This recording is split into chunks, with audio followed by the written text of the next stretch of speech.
Hello everyone, welcome back to Becca's Book Nook. Let's talk about Eddie Munson. Just kidding, this is my June wrap up.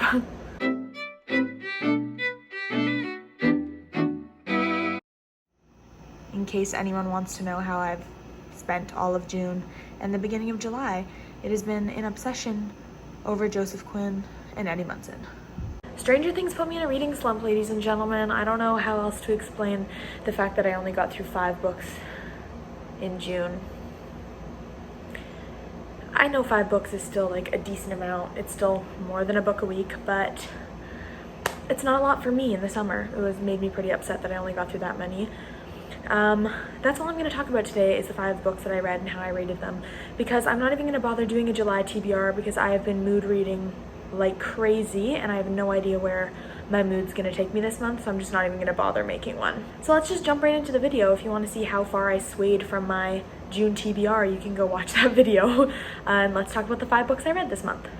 First up this month, I did do a reread of Better Than the Movies by Lynn Painter, which is a 5-star read for me and one of my favorite books that I read last year. I found myself in a little bit of a reading slump, not wanting to start anything in June, and I decided a good way to get me out of that was to read a book that I had been wanting to reread. So I reread it, loved it. I want to read it again already. It was phenomenal. Cheers to Lynn Painter as always. Next up, I did read Addicted to You by Krista and Becca Ritchie, which I did unfortunately give 2.5 out of 5 stars. I was really looking forward to reading this book, and I just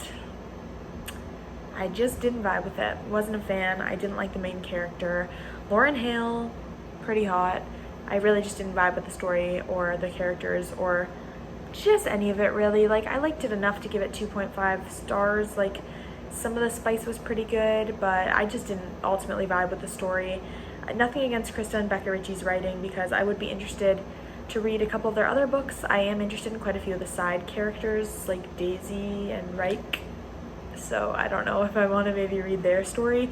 But there was something about Lily that bugged me, and yeah, I just don't really see myself reading any more of their story. After Addicted to You, I did get into The 7 Husbands of Evelyn Hugo, which was my first Taylor Jenkins read and I absolutely loved it. I gave it 4 stars. It wasn't quite a 5-star read for me, but I did really enjoy it. I really liked the writing style of this book, which is funny because I was super hesitant to get into any of Reed's books because of the fact that I know she has an interesting writing style, but I actually found myself really enjoying this one, and I'm excited to check out some of her other books. After reading The 7 Husbands of Evelyn Hugo, I did get into Every Summer After by Carly Fortune, which was another 5-star read of the month.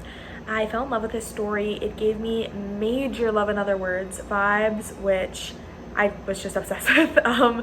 I did talk a bit about this one, and I think the previous 2 books that I just talked about in my mid-year book freakout tags. You can go ahead and watch that one if you want to hear maybe a little bit more in depth about this book, but I absolutely loved it. I loved both of the brothers. I was genuinely conflicted about whether or not she was going to end up with the other brother for a second there, Charlie, I think. I loved Sam, obviously, and it was just very like Love in Other Words, which was a 5-star read for me. So when I started reading this one, I knew it was going to be 5 stars kind of from the get-go. But I loved it. I loved the friends to lovers. I loved the whole story.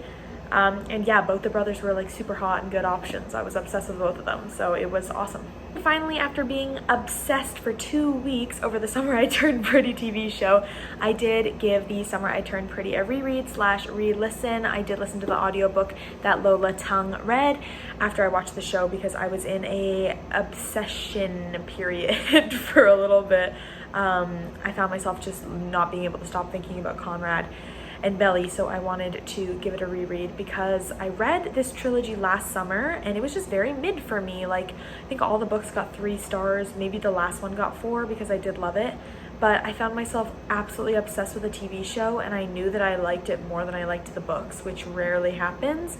But I wanted to give the book a reread to see if I felt any differently about it, but I don't. I definitely prefer the TV series. I like the books. There's just, I don't know. It feels like it makes a really good TV show. I really enjoy it, and I can't wait to see what they do with the rest of the series. That's gonna be it for this video. I don't really have a lot else to say. really difficult for me to like have the energy to post on here, but I am gonna try and make an effort this summer to post because I just need to find the time to do something for myself. So that's what this is gonna be. I hope you enjoyed hearing me talk about these books. Leave a comment down below if you have read any of them and your thoughts on them, and let me know what you are wanting to read in July. Like I said, I'm not making myself a TBR, but I'm hoping to read more than 5 books, so fingers crossed. Thank you so much for watching. Don't forget to hit that like button and subscribe to my channel for more bookish content. I post Wednesdays, and you don't want to miss what I post. Hope you have a phenomenal rest of your day, and I'll see you next week. Bye!